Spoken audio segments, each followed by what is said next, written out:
Baik, hadirin yang berbahagia, para pasangan calon, dipersilakan untuk mengambil tempat. Kita akan memulai sesi tanya jawab untuk masing-masing pasangan calon. Sesi keempat.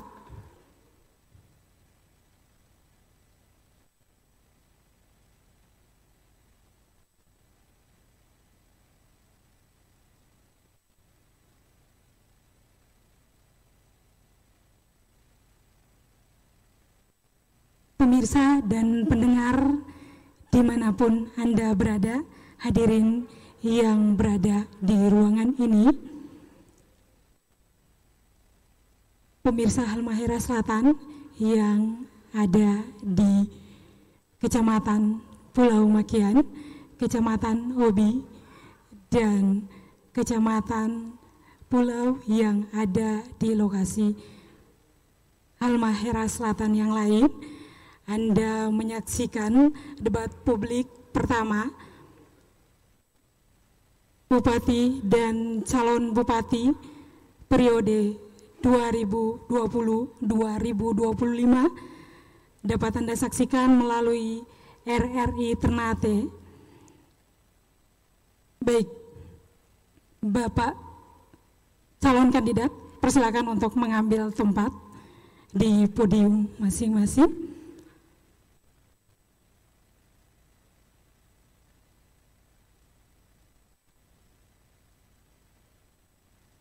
Kita masuk pada sesi tanya jawab untuk masing-masing pasangan calon. Sesi tanya jawab ini diberikan kesempatan untuk pasangan calon untuk memberikan pertanyaan kepada pasangan calon B, dan pasangan calon B dipersilakan untuk menjawab, dan jika waktunya masih ada kita kembali untuk pasangan calon yang tadi mengajukan pertanyaan untuk menyanggah jawaban yang diberikan oleh pasangan B tadi. Bisa dimengerti? Ya. Baik, sesi tanya jawab kita mulai dengan pasangan calon nomor urut 1. Silakan dipersiapkan pertanyaannya. Waktu Anda bertanya masing-masing, waktu Anda bertanya 7 menit, dimulai ketika saya berbicara. Silakan. Iya, silakan bertanya dulu, waktunya nanti dihitung ketika mereka menjawab. Ya, silakan. Pertanyaan pasangan calon nomor urut 1 ditujukan ke pasangan calon nomor urut 2. Terima kasih atas pertanyaannya. Yang ingin saya tanyakan kepada Adinda, calon wakil bupati dari pasangan nomor urut 2, bahwa bagaimana strategi Anda meningkatkan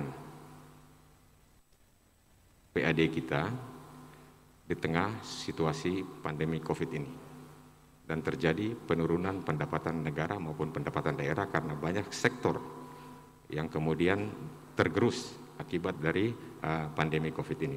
Itu saja.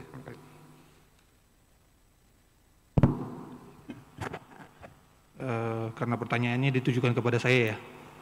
Iya, pastinya memang 7 menit ya. Ya. Silakan dijawab. Ya. Sudah mulai. Oke. Bismillahirrahmanirrahim. Dalam peningkatan PAD daerah kita dalam kondisi COVID-19 saat ini, kami Usman Basam akan fokus bagaimana kita mengembangkan UMKM masyarakat kita posisinya, karena memang seperti yang sudah kita ketahui, dampak COVID ini terhadap ekonomi tidak saja di kita di Halmahera Selatan tapi seluruh Indonesia dan global memang cukup luar biasa, sehingga memang kita sebagai pemerintah harus mempunyai inisiatif atau alternatif-alternatif dalam pengembangan ekonomi masyarakat.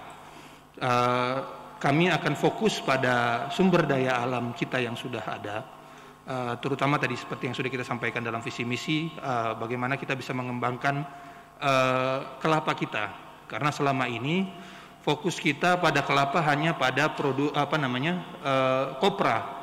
Padahal potensi kelapa kita ini masih banyak potensi yang belum kita garap. Seperti contohnya bahwa kelapa ini tempurungnya terpakai, serabutnya terpakai, isinya apalagi? Isinya tidak sekedar cuma terpakai untuk kopra, tapi banyak hal, bisa VCO, minyak kelapa itu sendiri, kemudian banyak produk-produk lain yang bisa kita kembangkan dari kelapa ini.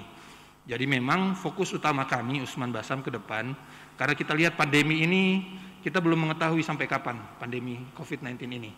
COVID-19 ini walaupun memang cenderung menurun, tapi sampai betul-betul selesai kita belum tahu kapan. Makanya kami dengan Usman Basam akan fokus kepada UMKM di desa-desa untuk mengembangkan ekonomi dan ketahanan masyarakat kita di desa. Itu mungkin yang bisa saya sampaikan. Mungkin ditambahkan Pak Bupati, silakan. Strategi kami untuk peningkatan PAD dalam COVID-19 yang mengancam perekonomian Indonesia saat ini, bahkan bukan Indonesia, ini secara global yang luar biasa. Strategi kami adalah yang tadi disebutkan oleh Pak Basam, bahwa peningkatan UMKM di berbagai sektor, industri dan lain-lain. Kita tahu sendiri bahwa UMKM kita, usaha menengah kecil dan menengah, tidak kurang lebih 99,90%. Nah, 1% adalah faktor industri besar. Dari sinilah kita akan melakukan pengelolaan SDM kita akan membangun sentra ekonomi yang tadi yang disebutkan oleh Pak Basam tadi, sentra ekonomi berbasis 3 desa, 1 industri kecil yang disebut dengan industri. Kita bekerja sama antara pemerintah daerah dengan investor yang akan mengelola utamanya minyak kelapa yang kita sudah yang saat ini sudah mulai ada beberapa investor melakukan melirik industri kecil itu di setiap desa, bagaimana berbasis kopra khususnya di bidang pertanian. Terus yang kedua di perikanan, kita akan membangun sentra-sentra perikanan yang dimana daerah tersebut adalah masyarakat nelayan. Mungkin itu saja yang saya sampaikan. Silakan disangga. Jawabannya belum terlalu spesifik sebetulnya. Meningkatkan PAD itu harus ada target, proyeksi dan target sebetulnya. Ya, tahun pertama, tahun kedua, tahun ketiga. Kalau kita bicara dalam gambaran umum, pasti semua bisa berargumentasi sebetulnya. Pengembangan UKM, strategi pengembangan UKM dengan memanfaatkan potensi daerah itu dalam bentuk apa? Kira-kira secara detail UKM itu dalam bentuk apa? Dan kemudian target serta proyeksi dalam 1 tahun, 2 tahun, 3 tahun. Dan tidak, karena kita mengukur pendapatan daerah bukan kemudian untuk proyeksi, karena industri itu proyeksi jangka panjang sebetulnya. Ya, karena membangun industri bukan dalam 1 tahun atau 2 tahun. Ya, yang kita butuhkan adalah strategi jangka pendek, jangka panjang, jangka menengah, dan jangka panjang untuk sektor UKM itu. Karena proyeksi kita adalah 2021 itu pendapatannya sudah seperti kayak apa, atau 2022 pendapatannya sudah seperti pendapatan daerah. Jadi begini, kalau kita bicara tentang pendapatan asli daerah, kita harus mengoptimalkan potensi daerah kita. Kita tahu sendiri masyarakat kita yang saat ini pada umumnya masyarakat nelayan dan lain. Tidak mungkin kita memeras masyarakat, hasil keringat masyarakat. Kita kembangkan adalah usaha kecil dan menengah. Baru di situ kita akan berpikir peningkatan PAD kita. Karena begini, kalau kita berbicara tentang struktur APBD kita bicara dari tahun ke tahun mengalami peningkatan tapi sangat kecil. Karena sudah membudaya, misalnya di bidang pertanian, kita akan mengarahkan masyarakat di bidang pertanian seperti ini. Jadi saya tidak bisa memprediksi bahwa peningkatan yang cukup besar. Kalau peningkatan PAD kita yang cukup besar, pastilah kita akan memeras keringat rakyat. Berbagai misalnya distribusi dan lain-lain. Pajak sudah ditetapkan sesuai dengan ketentuan perundang-undangan yang berlaku. Distribusi itu tergantung pemerintah daerah, distribusi parkiran dan lain-lain, kita mengejut yang lain-lain. Jadi target-target kita memang peningkatan, semua orang akan memiliki target tertentu untuk peningkatan PAD kita. Tapi jangan sampai kita memeras keringat rakyat. Inilah yang kita pikirkan. Ada strategi khusus. Daerah kita ini adalah daerah kepulauan. Strategi-strategi khusus karena dana kita yang diberikan oleh pemerintah pusat jauhlah sangat kecil.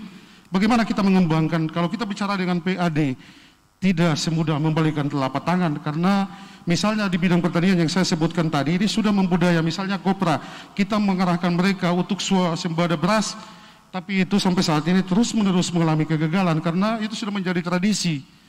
Ada di sinilah yang kita harus berpikir. Mungkin ya. Jadi memang dalam menargetkan jangka pendek, jangka panjangnya, kami menargetkan bahwa dalam jangka 1 tahun atau 2 tahun ke depan, kita bisa mengaktifkan industri-industri kecil ini dengan kita, pemerintah, menyediakan tools yang memang bisa dipakai oleh masyarakat kita untuk mengembangkan industri ini. Kita tidak berbicara industri besar, kita berbicara industri home industry, industri yang bisa dikembangkan di rumah-rumah masyarakat kita dengan peralihan-peralihan yang sudah kita sebutkan tadi. Kita tidak saja fokus terhadap kopra, tapi kemudian fokus pada potensi-potensi yang ada pada kelapa itu sendiri. Waktunya selesai.